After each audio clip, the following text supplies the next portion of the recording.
तो बच्चों आज आई हूँ मैं आपको प्रॉपर्टीज़ ऑफ रैशनल नंबर्स समझाने।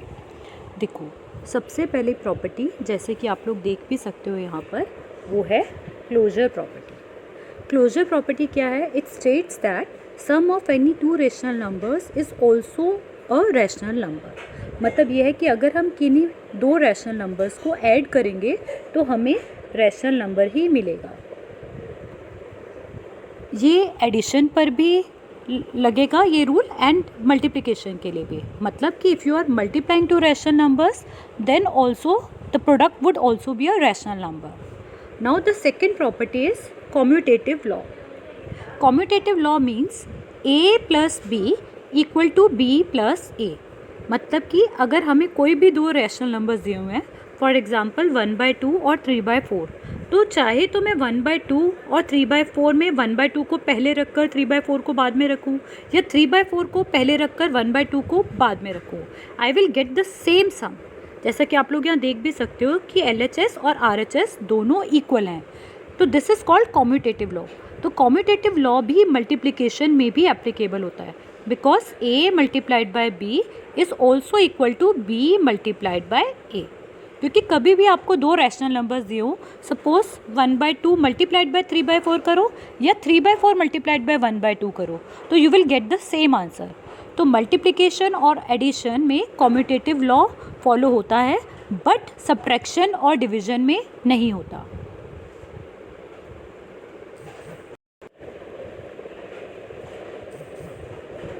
तो commutative law is also true for multiplication but it is not true for subtraction and division because a minus b minus a के इक्वल नहीं होता।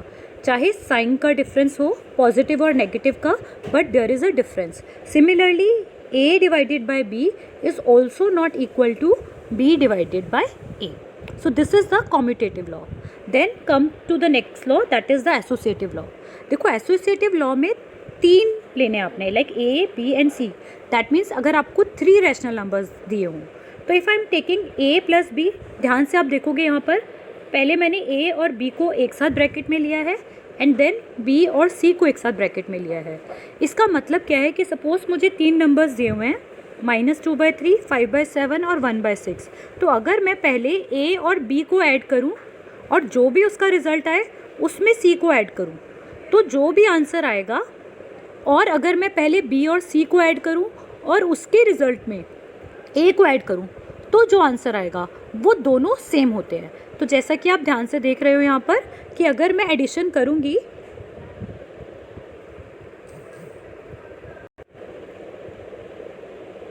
तो मुझे मिलेगा दोनों ही साइड 9/42, इसीलिए addition is associative. Similarly multiplication is also associative, यानी कि अगर मुझे 3 रैशनल नंबर्स दिए होंगे A, B और C, तो पहले मैं A और B का प्रोडक्ट करके उनके रिज़ल्ट को C से मल्टीप्लाई करूँ या पहले मैं B और C को मल्टीप्लाई करके उसके रिज़ल्ट को A से मल्टीप्लाई करूँ, दोनों ही केसेस में मुझे आंसर सेम मिलेगा। तो अगेन मल्टीप्लिकेशन और एडिशन एसोसिएटिव है but division and subtraction is not associative. Then the next property is called additive identity. तो zero is the additive identity. अच्छा, ज़ीरो को हम एडिटिव आइडेंटिटी क्यों बोलते हैं? क्योंकि सपोज़ करो आपको कोई भी नंबर दिया है और उसमें अगर आप ज़ीरो ऐड कर रहे हैं तो आपके नंबर में कोई चेंज नहीं आएगा।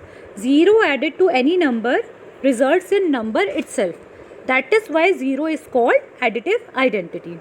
अच्छा, एक क्वेश्चन और बहुत कॉमनली एज अ 1 मार्कर पूछा जाता है, व्हाट इज़, वो आपको कोई नंबर दे देंगे and they will ask you about the additive inverse of that number. So additive inverse of any rational number means you just have to change the sign. तो अगर वो पॉजिटिव में होगा तो आप उसको नेगेटिव कर देंगे और अगर नेगेटिव में होगा तो आप पॉजिटिव कर देंगे।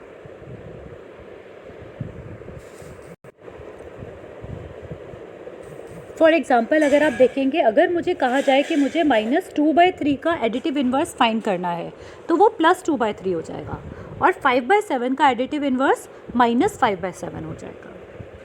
Next thing is multiplicative identity. जैसे ज़ीरो एडिटिव आइडेंटिटी है, in the same way 1 is called multiplicative identity. अब 1 को हम मल्टीप्लिकेटिव आइडेंटिटी क्यों बोलते हैं? Because on multiplying any number by 1 we get the number itself. इसीलिए 1 is called the multiplicative identity. जिस तरह से मैंने आपको एडिटिव इन्वर्स का बताया था, उसी तरह से multiplicative inverse of any rational number means it's reciprocal, यानी कि अब हम साइन चेंज नहीं करेंगे, हम उसका रेसिप्रोकल फाइंड करेंगे।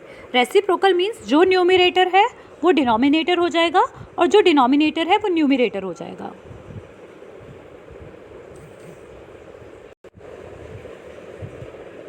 फॉर एग्जाम्पल, अगर मैं आपको कहूँ कि आपको 5/2 का मल्टीप्लिकेटिव इन्वर्स फाइंड करना है, तो हम इसका रेसिप्रोकल फाइंड कर लेंगे, यानी कि अब 5/2 की जगह वो 2/5 हो जाएगा। सिमिलरली 7 का मल्टीप्लिकेटिव इन्वर्स 1/7 हो जाएगा। अब जो नेक्स्ट टॉपिक है हमारा रैशनल नंबर से रिलेटेड, वो है representation of a rational number on a number line. तो सपोज मुझे ये कुछ रैशनल नंबर्स यहाँ पर दिए हुए हैं और मुझे उन्हें नंबर लाइन पर लोकेट करना है। तो देखिए आप, हमें यहाँ पे -2/7, 3/7, 5/7 और -3/7 दिए हुए हैं और मुझे इसे नंबर लाइन पर लोकेट करना है। तो उसके लिए हम क्या करेंगे, सबसे पहले तो हम नॉर्मल नंबर लाइन बनाएंगे। बीच में आप देख रहे हो ये हमारा 0 है। To the right we'll have positive numbers, to the left we'll have negative numbers. अब जैसे आप ध्यान से देखोगे यहाँ पर आपको दिया हुआ है -2/7, तो हम डिविजन्स किस हिसाब से बनाएंगे, देखो डिनोमिनेटर सबके 7 है, तो हमारी पहली डिवीजन होगी 1/7, सेकेंड होगी 2/7, 3/7, 4/7, 5/7। सिमिलरली लेफ्ट हैंड साइड पे -1/7, -2/7, -3/7, -4/7 एंड -5/7। इस केस में उन्होंने हमें -2/7, 3/7, 5/7, -3/7 को लोकेट करने को कहा है, इसीलिए मैंने डिविजन्स 7 के अकॉर्डिंगली लिए हैं। सपोज उन्होंने कहा होता कि हमें 2/5 को लोकेट करना है नंबर लाइन पे, तब मैं डिवीजन कैसे लेती, 0 के बाद 1/5, 2/5, 3/5, 4/5 एंड सो ऑन। इसी तरह से नेगेटिव साइड पे नेगेटिव डिविजन्स लेती मैं। आई होप ये समझ आ गया होगा आप लोगों को।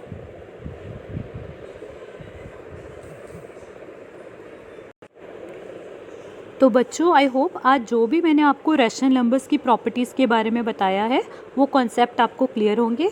मैं नेक्स्ट क्लास में आपके लिए और टॉपिक लेकर आऊँगी। Enjoy your day.